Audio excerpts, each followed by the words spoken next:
When a natural gas outage occurs, we are committed to fully restoring service to as many customers as we can, as quickly and safely as possible.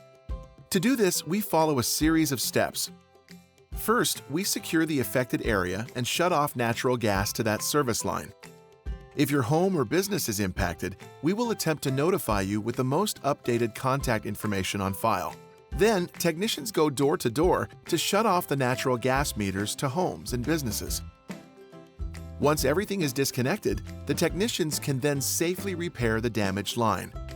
Now it's time to reconnect service. Our technicians must go back to each home and business to safely turn back on the natural gas meters and check natural gas appliances.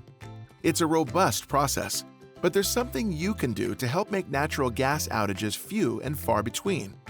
Always call 811 before you dig. It's a free service, and crews come out within 3 business days to mark the location of underground utility lines to help you avoid damaging our pipelines. It's also important to keep your meter clear of plants and debris to allow our crews quick and safe access. When it comes to protecting and restoring your natural gas service, safety is our #1 priority for our customers, crews, and communities. For more information about natural gas outages and restoration, visit us online